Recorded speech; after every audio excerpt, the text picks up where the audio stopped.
In a world asking the question, what if the movies that got delayed came out on time and they were different? That's the case in my universe. I'm Steven Shinder and you're listening to Delayed Replay, Season 5, airing every other Saturday, unless I change my mind. Hello, listeners. Welcome to another episode of Delayed Replay, that podcast where we recap and review movies that got delayed in that other universe but came out on time in our universe. I'm your host, Steven Shinder, and joining me once again, first time in a while, I think. Maybe it was a D&D episode or maybe it was something else. It's Hayley. What's up, yo? Hello, I am back again. Lucky you. Yeah, there and back again, you might say. Oh. Right. So, yeah, we're talking about the Lord of the Rings War for the Rohirrim. But before we get into that, there's this email from one of the listeners. So last time on this podcast, I talked about the Disney Snow White remake. And this is a response from Oliver. So he says, "Dear Delayed Replay Steven, following your last episode of the Snow White remake, it reminded me of a different version. There's a German language comedy version called Seven Zwerge, or Zwerge. I'm not sure how that's pronounced, so I'll just fix that in post. Sieben Zwerge. In it, the evil queen wants to make sure that she is the fairest one of all by giving Snow White a bad haircut. It's that type of film. My favorite joke in it is seven dwarves, Brumbos, Chaco, Sunny, Cloudy, Speedy, the slowest of the group, Cookie, and Booby play a game called chess, and they say, I bash you over the head with a chessboard. You say chess, fall over, then I win. Like I said, it's that type of film. Love the podcast. Keep up the good work.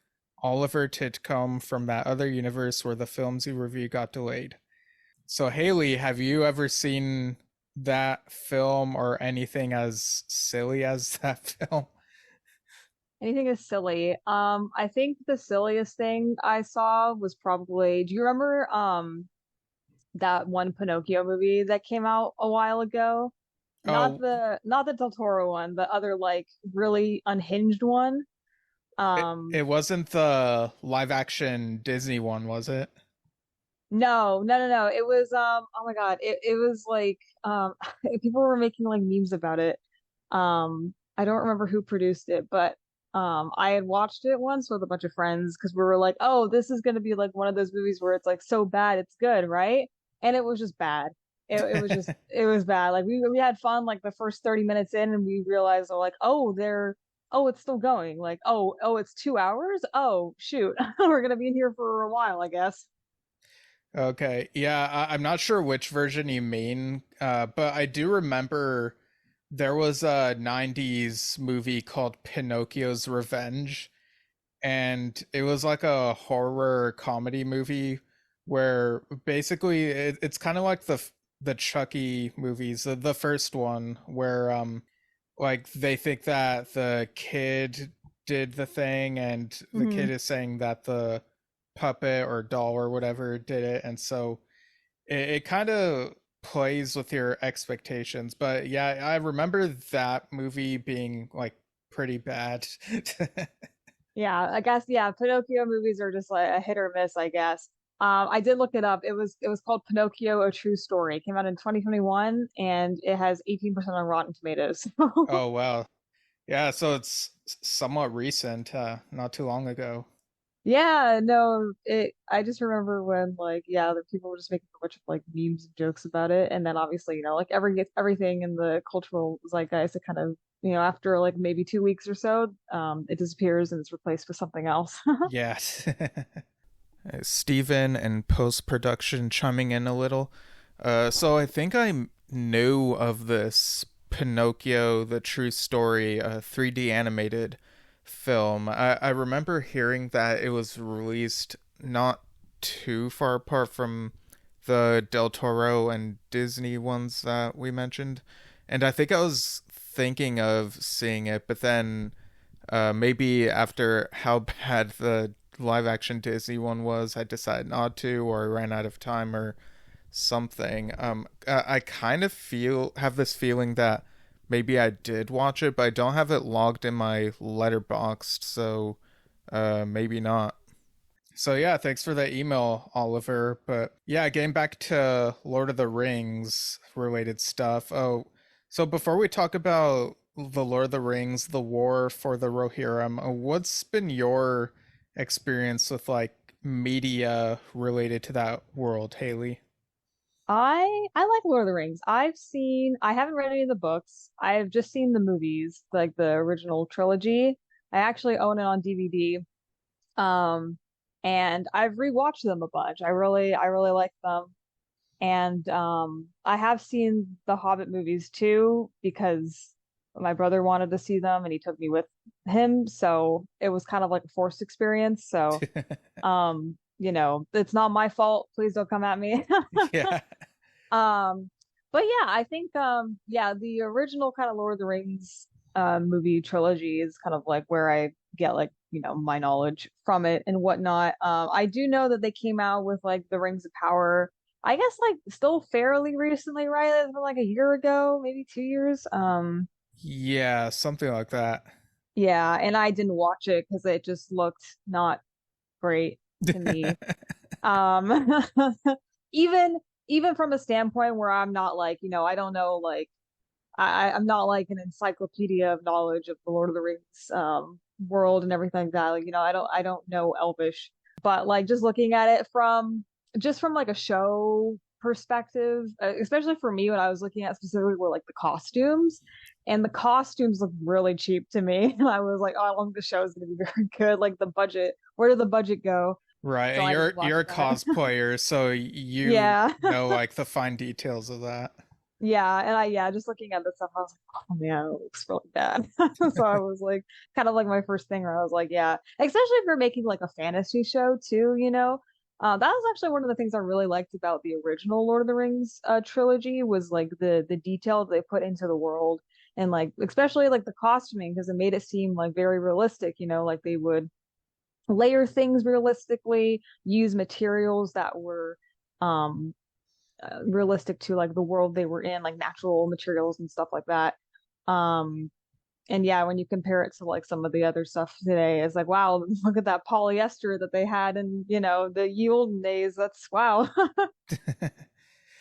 My experience with a franchise, my dad introduced me and my brother to this animated film version of The Hobbit from the 70s. Oh yeah. Yeah, and that was a lot of fun. It's more true to the original novel than the later stuff. Um, yeah, and yeah, I know who would think, right? Yeah, Um, are you sure? I mean, I think The Hobbit is like it's definitely three movies, like it's a three movie sort of thing, like that's how long the book is for sure. right. So yeah, it's totally viable, they should move it over to 9 hours of content. Right. Yeah. So that version is a fun TV special. It nails the tone just right because, it's a children's story, that original book, Hmm. but it also has some interesting themes, like thematic stuff that it touches on. And my dad also showed us the 1978 animated version of The Lord of the Rings, the Ralph Bakshi directed one, which used rotoscoping. I don't know how familiar you are with what rotoscoping is, Mm.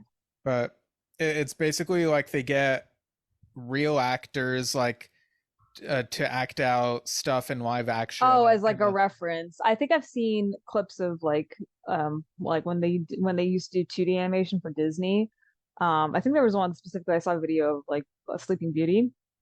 They had like okay. an actress like do poses and like, yeah, move around and stuff like that and the animators would draw as it was happening. It was really cool actually. Yeah, so in rotoscoping, they put the animation over the live action stuff that's happening. At least that's my Cool. understanding of it. Um, So it does look kind of weird, and I can understandably, some people thought that the animation looks too visually dark, but I Mhm. personally really liked the vibe of it and like the music and how sometimes it kind of feels like a nightmare world, but it also gets certain things from the book down pretty well. It was kind of a broad coverage of the first half of the trilogy, Mhm. and but they didn't finish the second half because it didn't make enough money.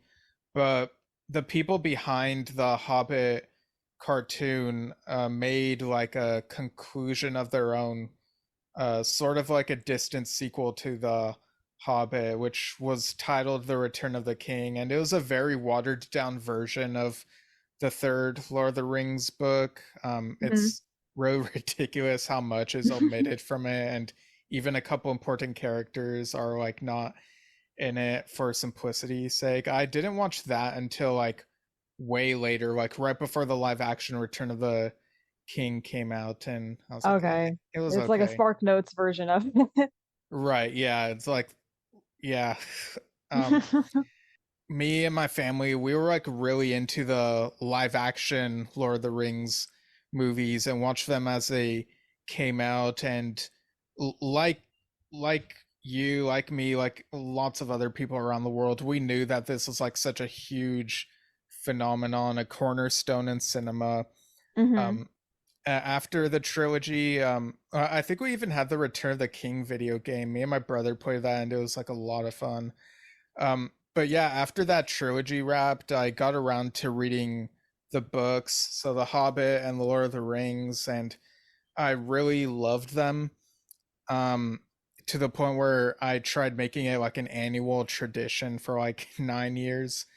And yeah, basically The Lord of the Rings became my favorite book, and I eventually read the Silmarillion, which is basically like the backstory of Middle Earth, and it took me a few tries to get into that, but eventually I've I heard it's was, very dense. yeah, like I wouldn't recommend it as like a first read to get into No. that universe. Um, but yeah, I once I got a grasp on it, I really enjoyed it. Um, and then the Hobbit movies came out, and I was disappointed, not gonna lie. Like I thought that if they were making three movies based on the book, they would get more of it accurate and get everything in, but they didn't, and they changed some stuff. And No, they uh, instead added things that they're like, oh, this obviously needs this, we'll just throw it in. You're like, I don't know if that really helped it in the long run, but okay. yeah, like the cringe love triangle. Oh, God, that made me so angry. I was Yeah. like, well, why? Yeah, like I could go down a whole rabbit hole on like the things I didn't like in those movies, but yeah, I basically have not seen them since they came out in theaters, like at least not in full. Whereas the Lord of the Rings movies, I have gone back and revisited. The extended Hmm. editions were fun too. But yeah, I've read a couple other Tolkien related things here and there, a few other odd things set in that world since then.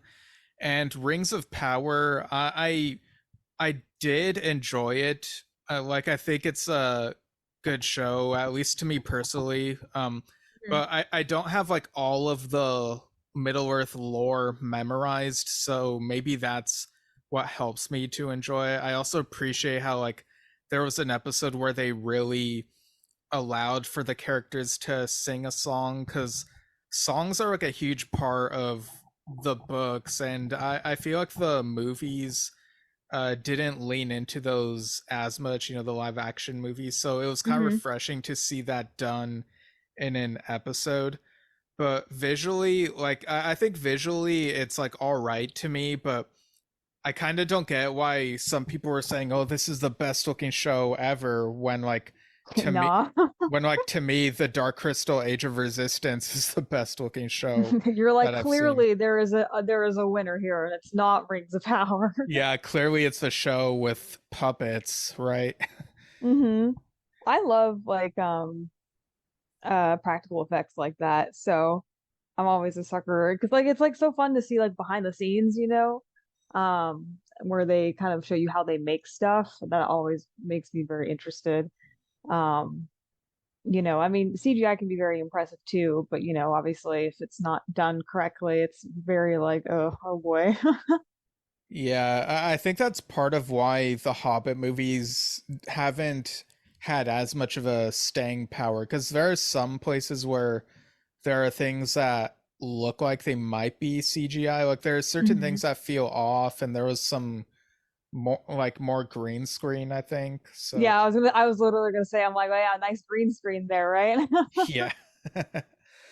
But thankfully for War for the Rohirrim, it's an animated film. Like it's kind of anime inspired, so you don't have to worry about the green screen. For this movie, they got Miranda Otto to play Eowyn again, and My she, beloved. yeah, is she a favorite of yours? Yeah, Eowyn was I mean, not that there was like a huge like sea of female characters for me to pick from the Right. original Lord of the Rings Yeah, trilogy. just Yeah, I three got three basically. options, but Eowyn was my favorite. Because Yeah, she like does the most things, like she's like a proactive character. And so like for me, like because I saw it as a kid, as like a young girl, I'm like, oh man, she's so cool. Um, yeah, so yeah, I'm glad that she like reprised her role as Eowyn. yeah. And something I didn't realize until I read an essay about Lord of the Rings was that, because there are some of those types of texts, was that, out of all the characters in the original books, like the people in the Fellowship, they don't really get to kill like any of the main villains themselves, like directly firsthand. Hmm. But Eowyn does get to do it, which is an interesting thing. But of course, in the movies, they shake it up a bit. I think there are like a couple of the main characters at least do get to kill the villains directly. So it's Hmm. kind of a weird thing. Maybe they Um, thought I would look better on the screen, like. yeah. So here we have Eowyn as the framing device, and I was really surprised that they set this framing device, these wraparounds, during the time when her uncle Theoden is, under Saruman's influence and having Wormtongue like speak lies into his ears. Hmm. Yeah, like I heard that the actor played Wormtongue, Brad Dourif, is retired pretty much, except for when he has to voice Chucky. So it was kind of fun seeing him voice Wormtongue again here. Yeah, But he's like, okay, I'll be another little freak, I guess. I'll come out of retirement to do my little freaky guy act, and then I'll go back. Honestly, respect. yeah, yeah. So what do you think of the decision to like have these wraparounds take place during that particular part within the movie's timeline? I think it's kind of cool because like, if you're like referring to the movies, like, we follow the fellowship throughout their journey. So by the time they get to Oh the yeah, things like Aedoras, that's a place. thank you. Yeah, I was like, oh, some name. For some reason, I'm like, because I was about to say Helm's Deep. I'm like, no, that's not the same place at all. That's totally different. Yeah, it's all Um, Rohan. It's all the same. yeah, but like, but no, I think it's kind of cool because it's like you don't see what happened like before the Fellowship got there, So it's kind of cool to like, it's like on the other side of the coin sort of thing, where it's like we know that something else, like we know that the Fellowship is having their journey and they're doing their thing. We know what happens there, but now we get to see the other side of the story and we get to see what's happening, like concurrently while they're kind of journeying through. Something that I appreciate about this movie is, King Theoden, his son Theodred. Yes. In the movie, we basically only see him die, and we don't have an attachment to Theodred, but we see how Mm-mm. much the death impacts the family. So I appreciate that this movie gave us a bit of time with him. We get to see him before he goes out and dies, and it's very melancholic, knowing that Theoden is like slipping away and he's also losing his son. So I was really taken off guard and really surprised by that. How about you?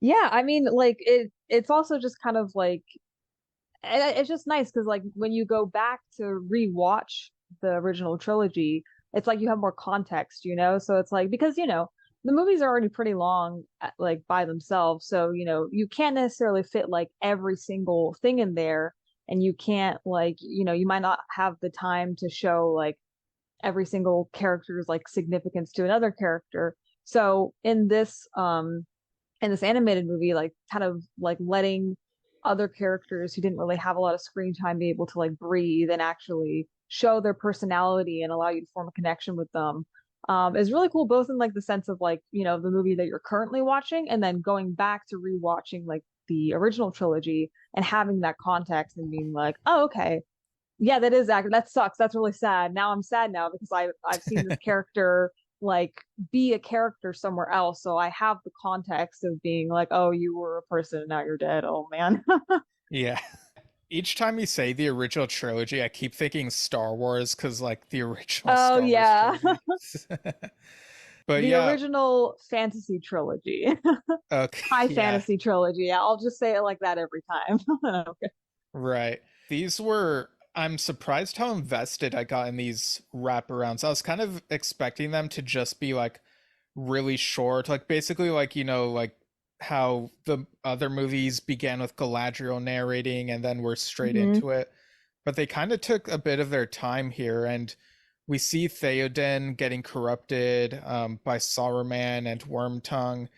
And so some of the conceit of this story is that, once Eowyn is alone with Theoden, she tries to tell him the story of Helm Hammerhand, which is the main story that this movie is. And she gets certain details wrong on purpose because what she's trying to do is she's trying to get him out of that spell that he's been put on, out of this dark influence that's on him. Yeah, kind of like remind him of like who he is and like his history and stuff like that. Yeah, because she remembers him as like the uncle who was like so super detail oriented when it came to the story of Helm Hammerhand, being like, no, that's not how it happened. It happened like this. And so Hmm. as she tells a story and gets certain details wrong and kind of streamlines it even, which is for the audience benefit, I'm sure. Uh, Yeah.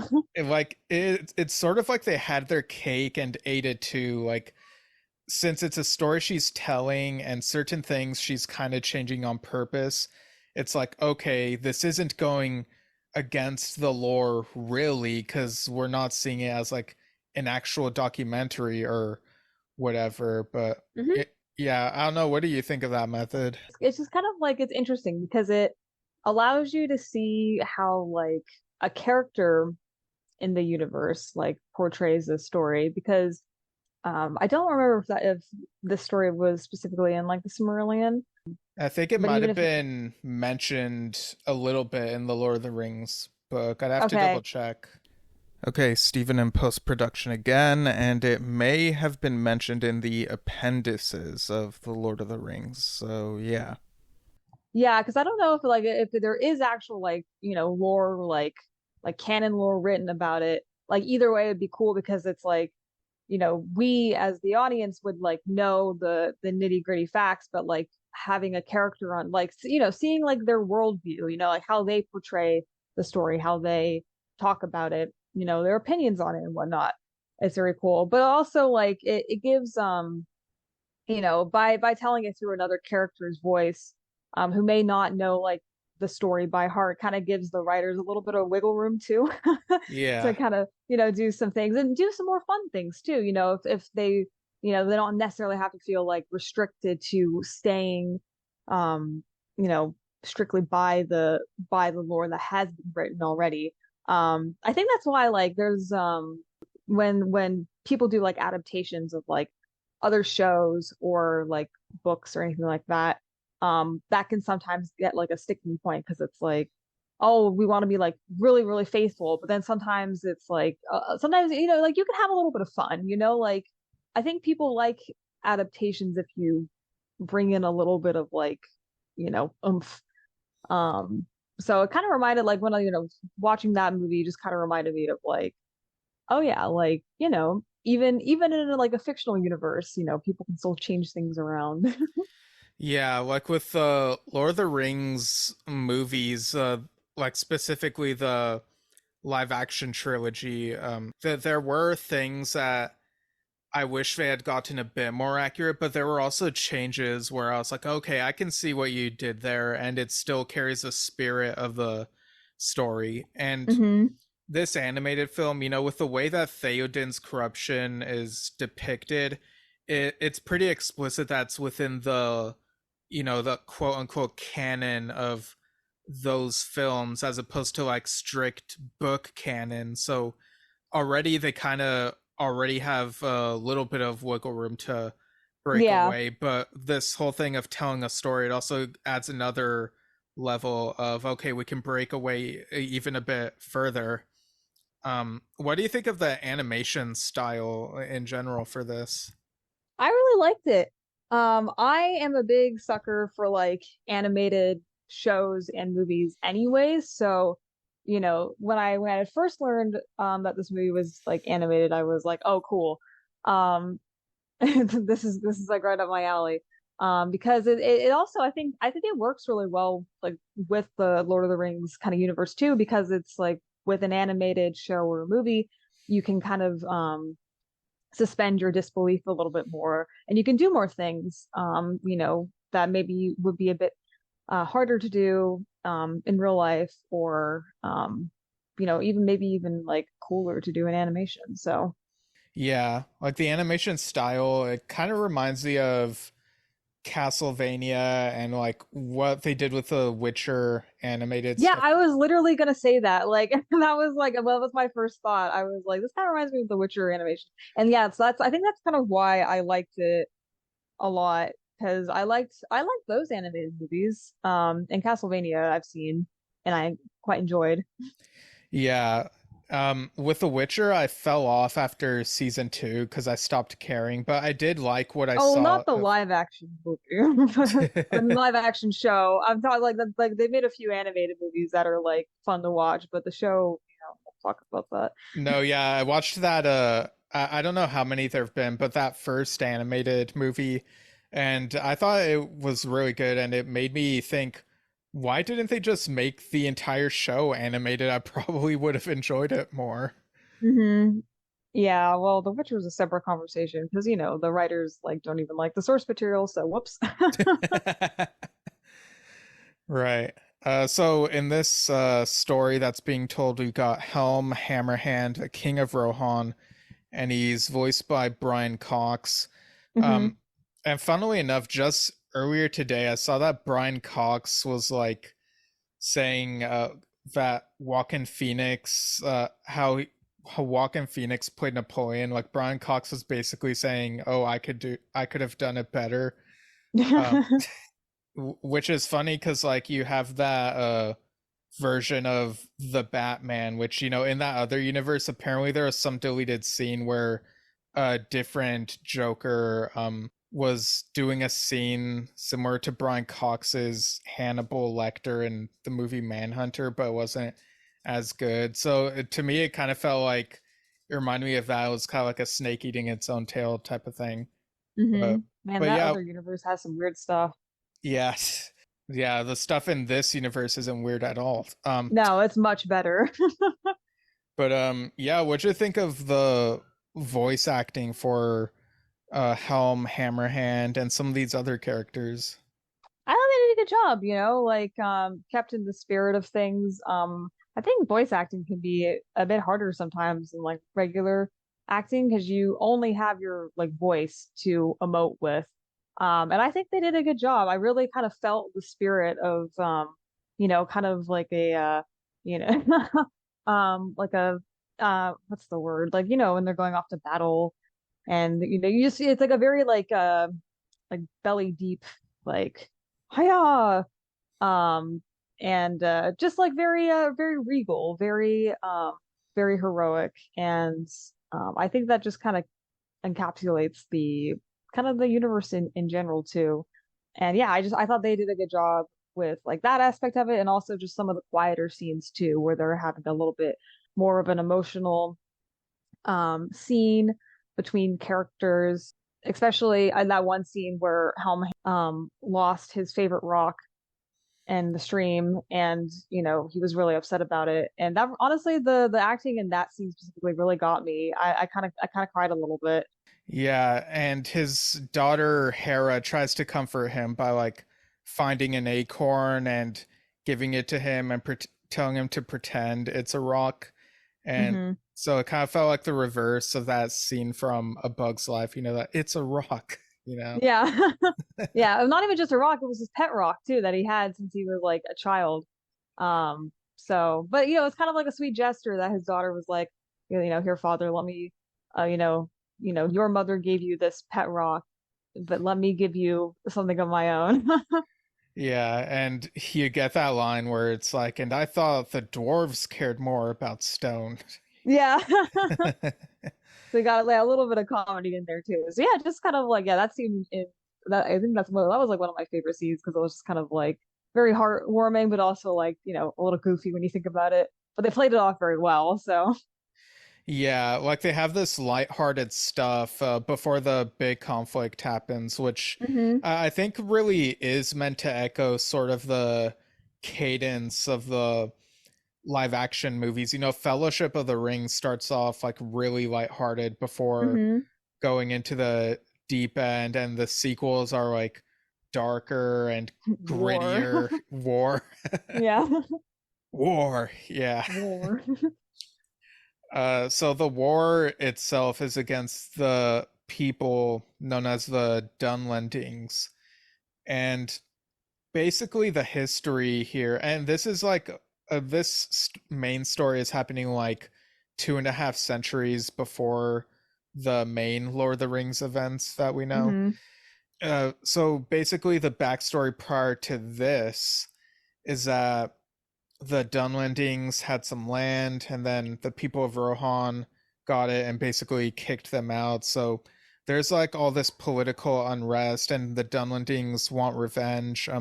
Especially their leader Wolf, whose father was killed by the people of Rohan. We even get like this flashback. What do you think of the way that this movie handles violence and whatnot?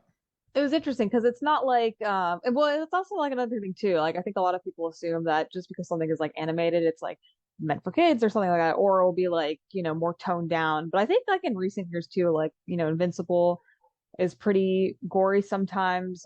So, I don't think it was like as gory as, something like Invincible, but they weren't like afraid to like show like some blood, but didn't really like necessarily glorify it either. Which I think is like a good middle because I think the original trilogy was kind of like that. Like they showed some gore and stuff like that, but it was never like super like your innards are spilling out everywhere. At least from what I remember. Um, so I like how they kind of like towed the line, where it's like, it's still like a very like epic fantasy, it's still kind of um has a little bit of that like luster on it and doesn't get like, it's not reveling in like, look at all your intestines right here. Like, Right. so yeah, because I think that kind of keeps like the fantasy tone, like that high fantasy, like this is a like a legend or just like a well-known kind of like fairy tale sort of thing. So yeah. Yeah, like with the live action Hobbit movies, this isn't like a unique criticism. Other people have had this criticism, but the fact that they felt that the third Hobbit movie needed to have an extended version that's R rated, and like even before like the extended version of that, like it felt like those movies were emphasizing the action and the war too much when there's like hmm other parts of the story they could have focused more on. And like the original Hobbit book isn't like as war heavy, so it kind of felt like they were No. trying to be Game of Thrones without being too adult, if that makes Yeah, like sense. wanting like a big like epic like battle scene, is kind of the vibe I got. When it's like, Yeah. like obviously it makes sense in like the original Lord of the Rings because it's like, yeah, it's kind of like the culmination of like all these events. So like, of course, and they've already had like multiple battles too, by the time they get to like the Return of the King. But then, yeah, in The Hobbit, it really did feel like it was kind of just thrown in there, like, oh yeah, by the way, like you want to see action, right? Let's throw a whole army. So I Yeah. think this new movie has like kind of, been able to like, yeah, the context of the story is like there is like, it makes sense in the context of the story, and it like, they weave it in very well as opposed to, The Hobbit. Yeah, like the Battle of the Five Armies is a huge event, but the book didn't cover it too much. And in the movie, it felt like it was spending way too much time on it when it could have been covered in much less time. Or they could have Um, just made their own separate thing about that. Um, so, but I'm not a writer. What can I say? so yeah, these battle scenes, they're definitely not too gratuitous. Like there are moments where like you might see a head flying, but it mostly shows the helmet, so it's not trying to be too edgy, you know? Yeah, it's like not trying to shock you. I feel like sometimes, the shows can do that just for like the shock value and to like be more like adult, quote unquote. But yeah, it's not like, yeah, it doesn't they don't really do that here, which, like I said, I think fits the tone of the story and like the universe a lot better than if they were just went like ham with it. Yeah. Although there, like we said, there are some lighthearted moments. So one of the things that, Eowyn adds to the story is that there's like this raccoon that's kind of like the mascot of the characters she's talking about. So what did you think of the use of this raccoon in this story about the war for the Rohirrim? The raccoon was great. Just because it like showed up, like I think it even showed up at the beginning of her story too. And if you pay, I've caught it a couple times. If you like pause and you pay close attention to some of the scenes, you can actually see it in the background sometimes, like it's like stalking um uh the main character. Um Helm? but yeah, Helm, my brain's like we. But yeah, I don't even know if it has. I mean, I don't know if it has a name. I think Helm does give him the name at the end. I'm trying to remember what it was. It was like something kind of like like you're like, oh, okay, well, I mean, at least he tried, I guess. Oh yeah, yeah. They named the raccoon Thunderstorm because Oh, like that's right. Yeah, because it was like I think specifically he was like, oh, the pitter patter of your little feet remind me of a thunderstorm. That's what I'll call you. yeah.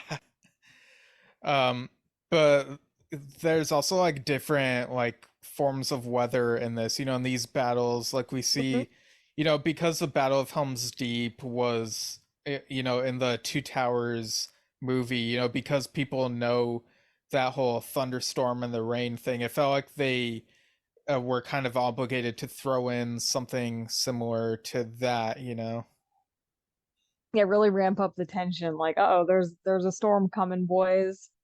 But it's also kind of like a cool like connection because like Helm's Deep has to do with like Rohan too.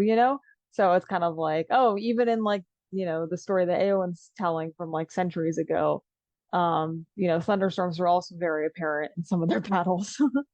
Yeah, and there's also a portion of the movie because it spans like some time, this conflict between the Rohirrim and the men of Dunland. hmm Um, and so we do also see how Rohan looks when it's like really snowy and it's winter. So what'd you think of the way they utilized that type of setting? And it's cool because it's like, like I said before, it's like we didn't really get to see a lot of this like setting and scenery in the original trilogy. So, being able to go to like a different time, a different place, and like, basically just exploring more of the world because there's so much of it. Tolkien wrote like so much. So being able to actually like see that is pretty cool. And I like also just like animated snow is very pretty. So that Yeah. was like a plus. Yeah, I think when we think of Rohan in the movies, we kind of assume that it just always looks bright and sunny, except when it's Hmm. raining during that one battle. Hmm. Um, so it was kind of refreshing to see that, oh, it does change They do with the have seasons. seasons. Yeah, as opposed to Star Wars, where like some planets just look the same year round. Oh man, that would be so boring, honestly. Um, but then again, I'm saying that as someone who lives in a state that doesn't really get a lot of weather changes. Like we don't really get seasons, so maybe I should retract that. Like thinking about it now, like actually, never mind. Yeah, and I also forgot to mention the people of Dunland, they basically like they have their like whole base around like where Isengard is in the other movies, but Hmm. they don't have access to the tower because it's like locked, but they're basically like in that area. And yeah, the Rohirrim are trying to basically drive them out. And Helm has his nephew Freyolaf, so he's like next in line for the throne because Hmm. you know how people were back then. Um, You know, the yeah, monarchy. the patriarchy as well. Yeah. Well, I mean that's the exists today, but you know. Yeah, same thing.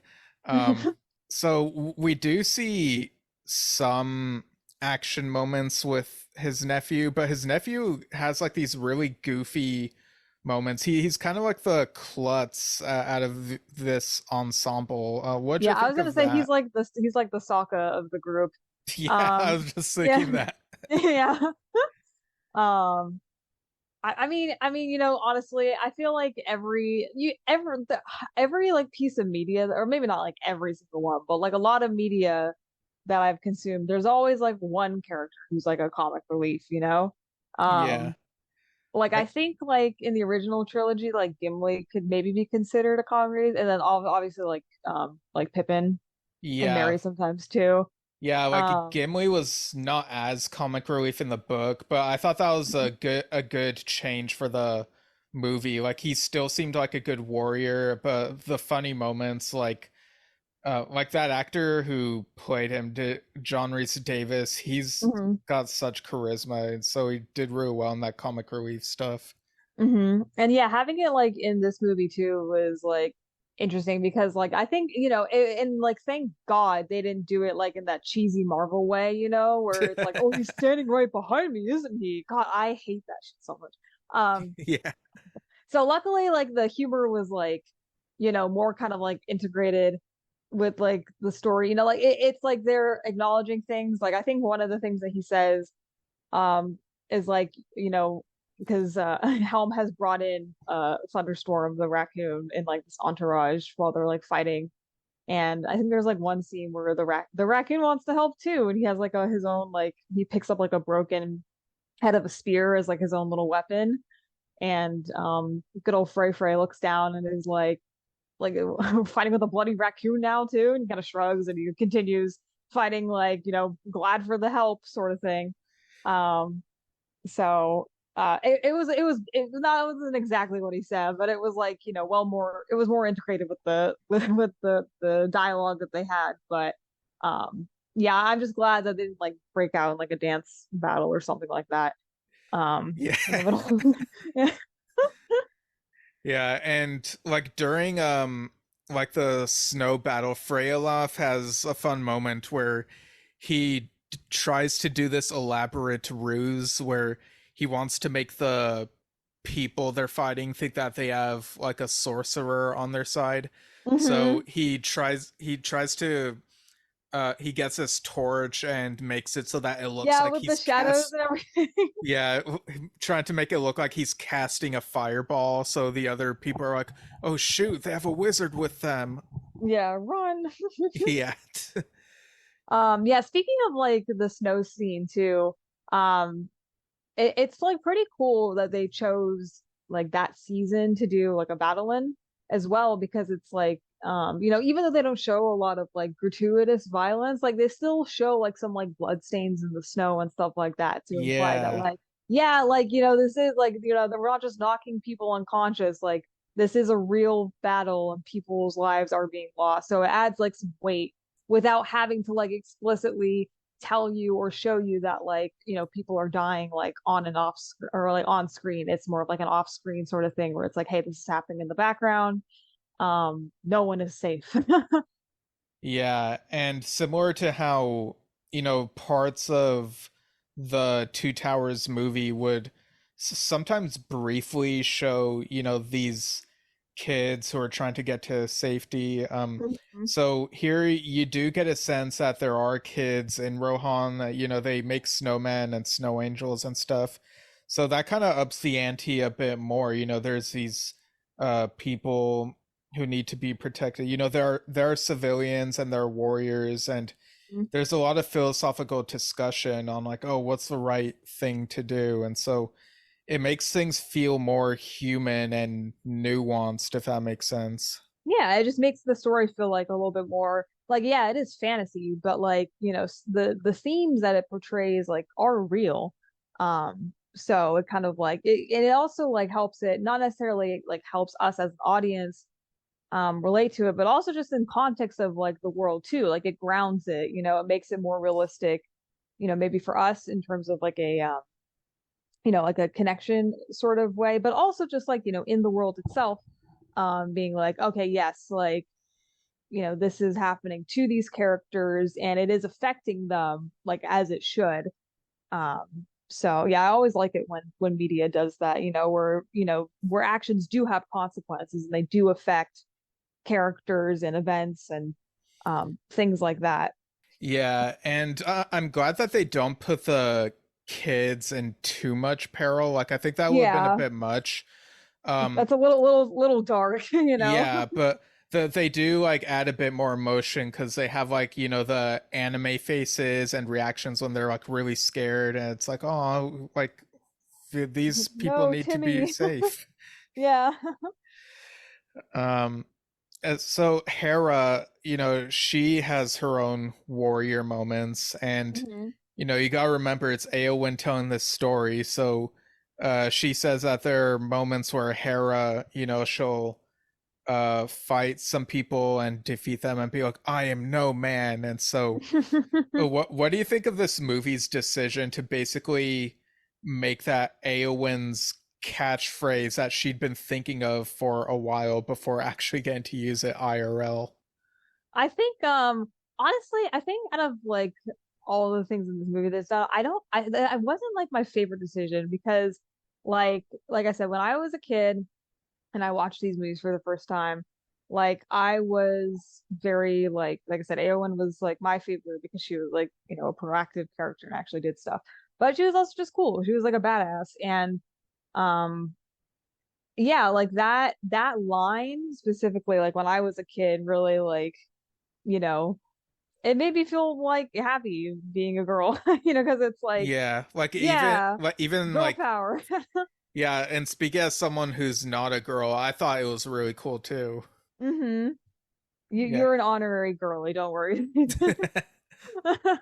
Um, but yeah, it made it definitely like, like um I don't know how to like explain this, but like yeah, I do wish that they like because sometimes I think uh the writers can try like too hard with like trying to connect like so many things, and like, oh, this is a Yeah. reference to this or whatnot. And I think that was a little overkill because it was like, you know, so instead of it being like a reaction from Eowyn and like in the original trilogy of like, this great big like witch king like mocking her and she turns it around and stabs him.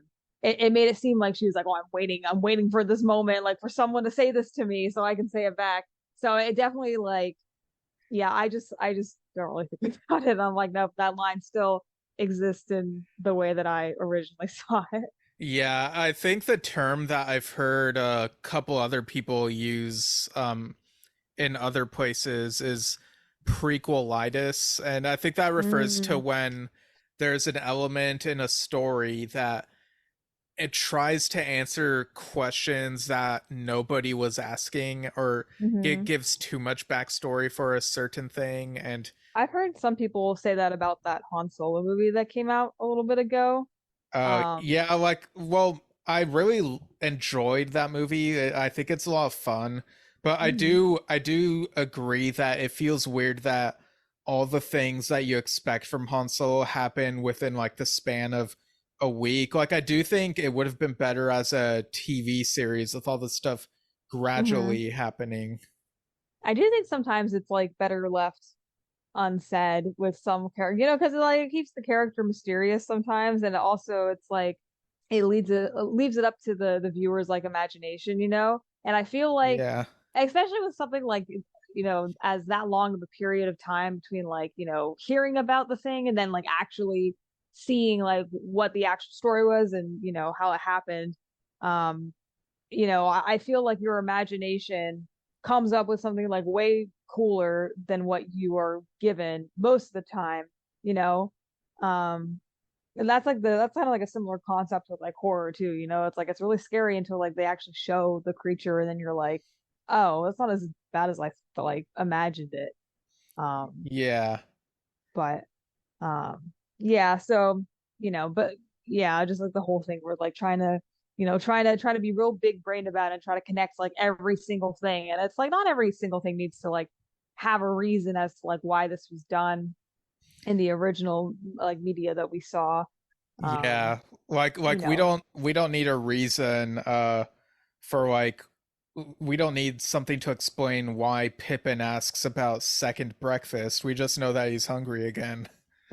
yeah, exactly. And also it is like with context clues you just we're like, oh, that's like probably part of like the Hobbit culture. um Yeah. So yeah, stuff like that. I was kind of like, really need to be like. I think they did it like earlier in the movie too. Um, I don't remember exactly what it was. I think it was like something about like a type of shield that they used. They're like, oh yeah, we use round shields because then they like show something, and I'm like, okay, I don't know why that was like necessary, but okay, I guess cool. I guess now we can add it to the lore book. Yeah. And speaking of the lore, Helm Hammerhand, he's what Helm's Deep is named after. Hmm. And it's also called, the Hornburg. Helm's Deep is also called Hornburg, from what I remember. Oh, okay. And the thing, the lore thing is that, it's the horn that you blow and makes a sound, and that's the whole deal. But for Eowyn's story, she adds in a plot element where somehow Helm grows like a pointy horn out of his forehead and like uses that as a weapon in battle. Yeah, he becomes kind of like a uniman, right? Like a Yeah. unicorn, but like a yeah. Um, so that was interesting. And but it was pretty cool like later on, like when it flashes back to like Eowyn like telling the story and whatnot, it is like pretty cool. Like I think if you pay attention in like the background, it like that's why I also like animated movies too and like just media because it, they have like the option to pay a lot more attention to like detail because they can draw things in. So if you look really closely, you can see like on the wall in the throne room, there is like a helm with like three horns. So I was like, I don't know if you noticed that, but I was kind of like a nice. I was like, oh, okay. So Okay. Yeah, I think yeah, I saw it in like one of those thumbnails for like one of those videos where it's like 10 six things you missed. yeah, 10 things he mixed in War of the Rohirrim, and it had like a red circle around that helm and a big ass red arrow pointing at it. Yeah. Are you missing it now? Yeah. Yeah. So yeah, that was cool. Is there any outfit in here that you think you might use as cosplay inspiration?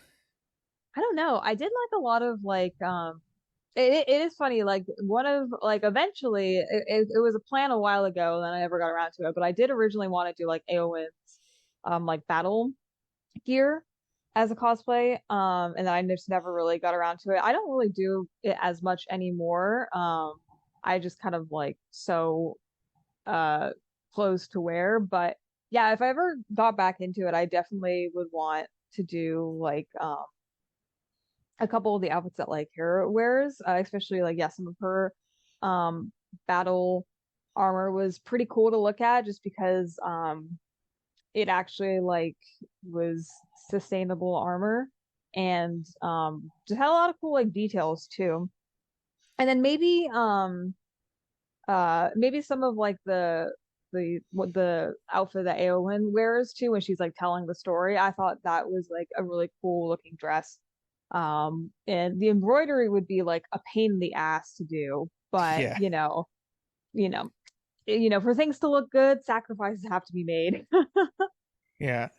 Some of you will die, but it's a sacrifice I'm willing to make. Exactly. And when um, I say some of you when they die, I mean my sanity. right. What'd you think of the music throughout this movie? I liked it. I liked how they even like reprised some of the original soundtrack too. But they didn't like overuse it too much, where it was like, they were just trying to like use nostalgia as a emotional kind of uh enhancement. So yeah, but I like they came up with some new motifs and even mixing in with some of the old ones is really cool.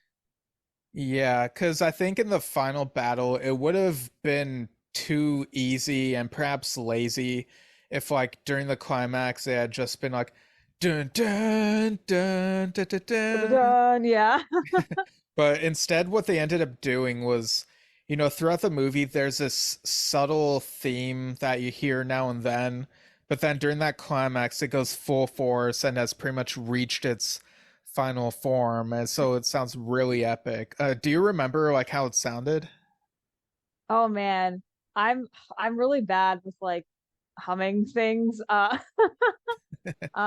don't want to embarrass myself on the podcast, so um, all I will say is that I really like their use of like wind instruments, especially like the brass. Yeah, Lots of kind of like trumpets and trombones and some really like heavy drums in the background too. Real kind of like battle music. yeah. Um, Like the theme was, I think it went something like da da da da do do do do do do do do do oh do do yeah, do yeah. You see, do a do. better job than me. Yeah, And something like that. And they and had like they the background singers, like, well, oh yeah. yeah, Very operatic. Yeah, I also liked like if you listen kind of especially when they change scenes between different characters, um like the same like motif will play, but it will be played with like different instruments. Like I think when Hera's fighting, they play like oboes and clarinets are kind of like the main instruments there. And then they when they yeah, switch over to like Frey, um I don't want to call him his full name, I'm just gonna call him his nickname. It's more of like kind of like trumpets and like trombones and stuff like that. So having like each character kind of have like their own instrumental um flavor was really cool. yeah. Like it really feels like they went all out with this, but and it wasn't nostalgia bait. Like they got really Hmm. creative with the music. Yeah, like Um, it was its own like identity. yeah. So what'd you think of the way they wrapped up this conflict in the story that she's telling? I mean, I'm glad that the raccoon didn't get like the killing blow. As much as I love Thunderstorm, I think it would have been a great disservice if he, had dealt the final blow. Yeah, like his Um, innocence taken. yeah, I thought it was really cool though, and like, because basically it kind of like gets to the point where Helm and then the other uh the main commander of the army, I forgot his name, but they kind of get into like their own duel, and at some point it gets Oh like really yeah, Wolf, I think it Wolf, was. thank you, yeah. Yeah, trying to avenge um his father, Freka. Yeah. yeah, so Helm, Hammerhead, and Wolf are kind of like, they meet each other on the battlefield, they're like you, and then they like stride toward each other and they're fighting and everything. And towards like the end of their duel, when like they're very very close, um and maybe it's not like super realistic, like this probably wouldn't happen in like a real battle, but from like a visual standpoint and like a story, it's pretty cool. Like the whole battle like kind of stops around them and like everyone's watching this duel at one point. Um and everyone's kind of like they kind of get to like a point where it's kind of like an impasse and it's like, oh, who's gonna get who. Um and they have kind of like a bit of like a conversation, where it's like, oh, I'm here for revenge and blah blah. And then Helm kind of like explains his reasoning. Um, and Wolf in the end just kind of like doesn't like give up necessarily, but he kind of like accepts his fate. Um, and then Mr. Hammerhead is victorious. But I thought it was kind of like a cool kind of that lull in the battle was just kind of cool to see visually. And really kind of heightened the importance of like specifically like the duel between these characters. Yeah, and I was kind of surprised that, at the end of it all, that there's been violence and whatnot, but at the end, the people of Rohan are like, you know what, we took their land in the past. It would be difficult to just get out of here and displace all the families and stuff that we have, but let's help the Dunlindens find a new home, like somewhere that's good and habitable. Mm-hmm. And so it feels like they're trying to do this olive branch thing. I Kind thought of it right was, their wrong sort of thing. yeah, I thought it was weird that, and maybe I missed something. I don't know if they were gonna like have some of them live with them in Rohan, or if they're saying we're gonna help them find a home elsewhere. But yeah, it does feel like they're trying to do an olive branch thing, and I guess the peace lasts at least for a while. I think they get involved again during the War of the Ring, but that's like a long time after this. But yeah, I was kind of surprised by like ending it on that peaceful note. But you gotta remember that they're not just like fighting orcs; they're fighting people who are more people. Mm-hmm. Exactly. It's not like so it's not like it's a completely like black and white situation. So it kind of like, that makes sense, I think. Um, Not everything has to be super sad. Yeah, Like you can have hope. Hope's okay. right. Now, as the story is wrapping up, we also see this moment where Saruman goes into the tower, and here he's voiced by Corey Burton, who voiced Count Dooku in the Clone Wars TV show, which I thought was funny Oh, because, okay. I didn't know that. Interesting. yeah, because it's like he's taking over Christopher Lee's place again. Yeah. What'd you think of like when we get back to the present day story? Like obviously, like Theoden is like still corrupted. There are little hints that he wants to make corrections in the story, but he seems like too set in how he is to really change back to who he is because Gandalf hasn't showed up yet. So what'd you think of Yeah. the final wraparound for this? I thought it was like I mean it was a little sad because like when the story is finished and we like warp back to kind of like the present time of like the context of this story, they do show like there's kind of like the glaze that's been over his eyes has like kind of lifted for like just like a moment and he like kind of sees Eowyn and recognizes her, but then it goes back, because obviously, yeah, like you said, Gandalf hasn't come yet, so like, wouldn't make sense for him to be like, you know, um not under control anymore. So, but like showing that little kind of like spark of like hope and like remembrance, and then just to take it away immediately was kind of like, oh, that's rough. But I think it like but Aowen does like recognize that and is like, okay, like, her uncle is like still in there somewhere. She Yeah. just has to hold out hope. And it's cool because yeah, hope eventually does come and he's saved until, he does get killed later, but um um we don't have to talk about that. Right. But yeah, yeah, so I just thought like that, it was kind of like a bittersweet, like, obviously we know what happened, so it's fine. But like for the characters, it's like, yeah, they still don't, they're still hoping that the issue will get resolved.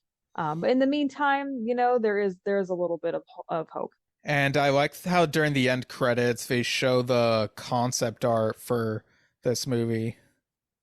I love concept art, and I'm really glad that they showed it in the credits. I don't think a lot of movies like do that very often, or at least not anymore from what Right. I've seen. So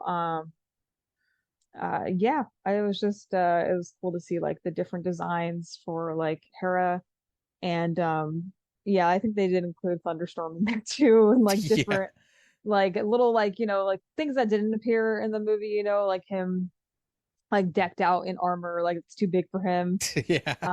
Is very cute. Yeah, I have a feeling that they weren't actually gonna use that and they just drew that as a goof, like just to be silly Yeah, and just no, threw like it just to in. practice. Yeah.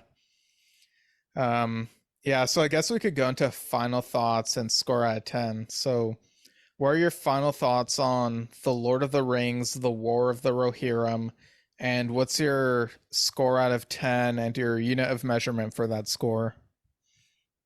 Okay, so I'm gonna use a sword as a unit of measurement because I think that's fitting Okay. for a fantasy. So I would give it probably like um I'm really picky. Maybe like a okay, I'm gonna do like a decimal here. I'm Okay. gonna say like like a 7.75 swords out of 10. So got seven full swords and then maybe like a handle of another one. Okay. All right. Yeah, I think I'm just gonna go an even 8. Yeah, 8 out of 10 horns. Uh, Oh yeah, I see what you did there. yeah, whether it's the You're the musical man kind horns. or the pointy kind, I'll leave that up to like everyone to interpret. Um, but yeah, I thought this was solid for what it was. And I'm not as super familiar with the lore about this time period as others are. Like, hmm yeah, I'm pretty sure they omitted maybe a couple characters or something from that story to streamline it, I imagine. But uh, again, like it being a story being told by Aowen, there's wiggle room. And I just love how they went all out with the art and the visuals. It just like And the music. it yeah, like, and it feels like it's come full circle because I got into Lord of the Rings, Middle Earth through animation. And so hmm to see it back in animation and in a different style this time around, it really goes to show that there are still more ways to tell stories in Middle Earth. So I'm really happy about that, all things taken into account. Yeah. Um, yeah, I'm glad I got to see it. I'm definitely not like a Lord of the Rings like, you know, uh mega fan or anything like that. I don't know too much. I only know what's been presented to me in the movies and stuff like Yeah, that. like you don't know But Gollum's great grandfather or whatever. no, unfortunately not. Yeah. Um, what was I'm gonna guess his name was like, I don't know, Feagle or something like that. Yeah, it probably ended with goal, I Cole, imagine. yeah. Um, but yeah, no, I'm kind of excited to see like I think like overall it received a bunch of positive reviews too. So I'm excited to see like if they kind of, do more with that universe in the future. I'm sure they will. Yeah, Um, and I'm hoping that it adds more to the whole, trying to put away the stigma that animation is just for kids. Like for whatever reason, lots of people still think that when that's clearly not the case, especially in mm-mm, other parts of the world. Um, so the way that the live action films changed cinema or in the 2000s, I hope that this changes cinema like in the US, like perception of animation in a similar way, if that makes sense. Honestly, that would be pretty cool. It would kind of come around like full circle that way too. Yeah. But I guess only time will tell. Yeah, for sure. All right. So I guess that'll do it. Thanks for joining me again, Haley. Where can people find you and your cosplay stuff? I actually don't really have social media anymore, so you can find me, I guess, here every once in a blue moon. Um, or for those of the people listening who actually know me, I don't know, shoot me a message. Right. Um, but yeah, no, it was fun, a fun chat with you. Um, Definitely glad that I was able to see this movie, and hopefully there will be more to come. Yeah, for sure. All right, so that'll do it. And without further delay, have a good day. All right, now while I'm doing the plugs, I kind of want to give a shout out to the Witcher retrospective addendum. My friend Claudia, who was on the Antlers episode way back in season one, she and a friend of hers did this retrospective on the Witcher franchise, and there were a few podcast episodes that they did. They put their articles, blogs into podcast form for a bit. So talking about The Witcher season two, and I think the Polish TV show. They may have also at least mentioned the animation, but yeah. So I listened to it a while back, and even if you're not super well versed in The Witcher, or there's an installment you haven't watched, it's still a fun listen, like the back and forth, seeing how they analyze things and compare to other Witcher media and share their thoughts. So yeah, even though it's from a while back, it's still worth listening, in my opinion. It's even where I think I heard the term prequelitis mentioned. So yeah, there's that little high fantasy, or is it high fantasy? The Witcher, but yeah, okay, whatever. A fantasy related thing to recommend. But yeah, you can also follow me at Steven Shinder on Instagram, Twitter/X, Threads, Steven Shinder Storytelling on Facebook, and I'll also link my Goodreads and Letterboxd account, and stevenshinder.com. Find my standalones and stepping stones novels on Amazon. And yeah, follow me on Yesshift, where I talk with my dad about the band Yes, and talk to some of their members and people who've worked with them and stuff. And yeah, this episode's actually coming out on Andy Serkis's birthday, Gollum's actor in the live action movies. I saw that he was at the premiere event for War for the Rohirrim, so that was cool. Check out Steven Shinder reviews in video form for Planet of the Apes movie coverage, by the way, going through all the Planet of the Apes movies for Planet of the Ape Rule. And I guess that's going into May from the looks of it.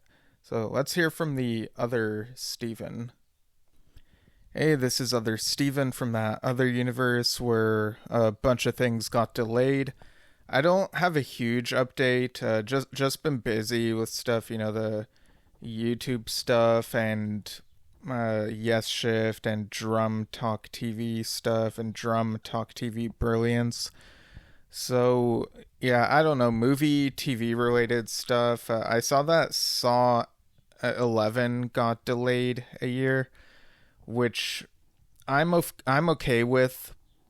Maybe they'll take a bit more time with it. I think the Crow remake got delayed, and that sort of caused a little ripple effect. They were probably trying to see if they could do Saw movies annually again, like in the 2000s, but this isn't the 2000s anymore. I don't think people need to rush out these things, take the time and make sure that it's good and that's as well received as Saw X was over here.